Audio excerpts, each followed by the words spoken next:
Half a year before graduation, Alex Chen found himself standing at the edge of two realities. The one he was preparing to leave behind, and the one he had yet to enter. College had been predictable, rhythmic.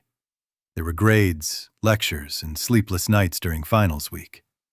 There were group projects he mostly carried on his own, and professors who mispronounced his name no matter how often he corrected them. But for all its challenges, college had a blueprint.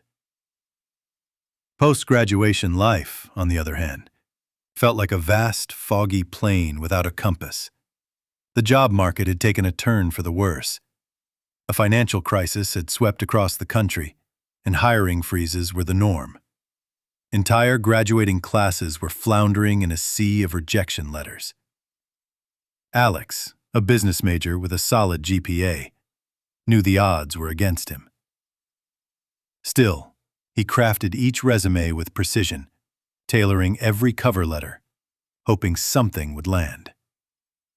He had set his sights on one company in particular, a mid-sized logistics firm headquartered in a quiet coastal city.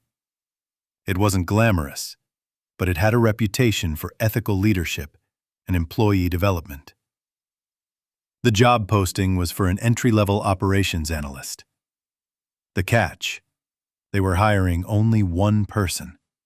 Over 20 applicants had already submitted their resumes. It felt like applying to Harvard all over again. His father, ever the realist, warned him, "It's harder to get into that company than it was to get into college. Don't set your hopes too high. I don't want you crushed if it doesn't work out." Alex smiled faintly. "I'm not afraid of disappointment," he said. "As long as I try, there's always hope." The words sounded braver than he felt, but he believed them. A week later, his phone buzzed with an email. "We would like to invite you for an interview." He stared at the screen for a long moment, blinking. Then he jumped up, knocking over the chair in his tiny dorm room, and whooped loud enough for his suite mates to bang on the wall. Out of more than 20 candidates, only 6 were chosen for the first round. The interviews were to be held on site. The company was paying for travel and lodging, a rarity in that economy. The gesture itself said something about the company's values. He prepped like a man possessed. He practiced mock interviews with friends, read everything he could about the logistics industry, and even memorized obscure facts from the company's annual report. He bought a new blazer, had his hair trimmed, and carried a copy of his resume in a navy folder as if it were sacred text. The first interview was structured, intense, and surprisingly fast. By the end of the week, 3 out of 6 had been cut. Alex remained. He called home. His mom cried. His dad said, "One step closer, son." The final interview was scheduled for the following Tuesday. When the day arrived, Alex took the bus early. He wore the same navy blazer and sat outside the building under a cloudless sky, reviewing his notes. He wasn't alone. The other 2 candidates, one named Brian, who had the calm self-assurance of a debate team captain, and the other, Mia, whose handshake was confident and firm, were already waiting. Inside, the waiting room was quiet, sunlit. A receptionist brought them water.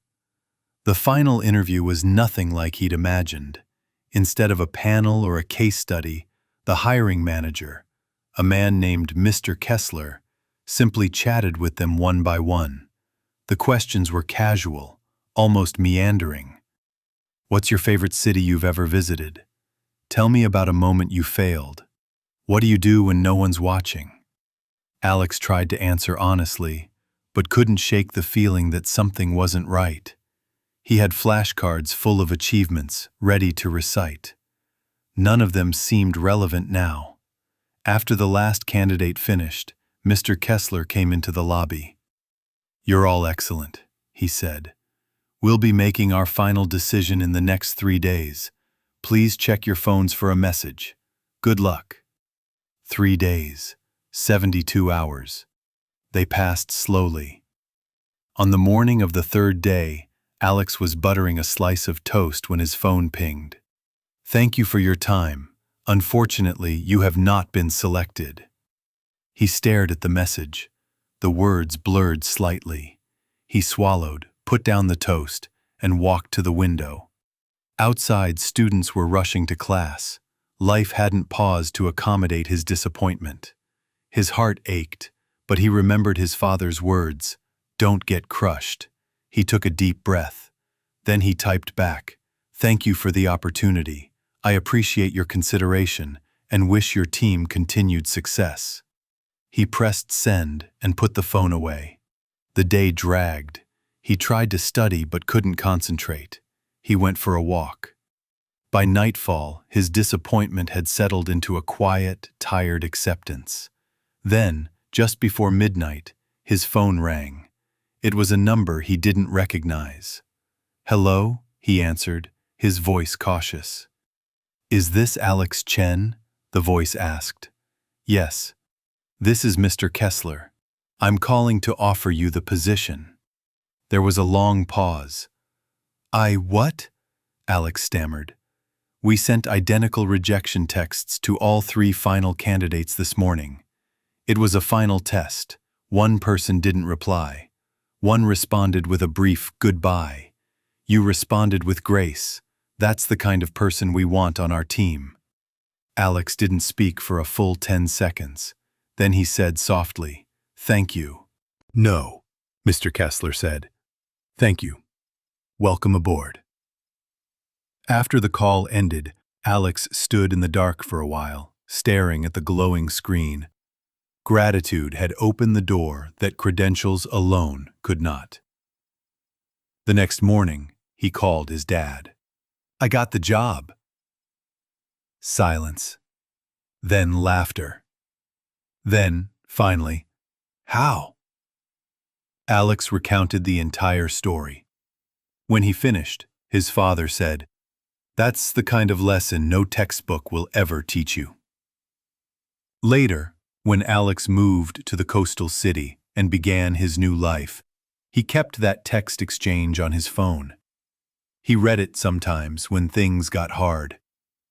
Because in a world full of smart, ambitious people, it wasn't his GPA or his resume that made the difference.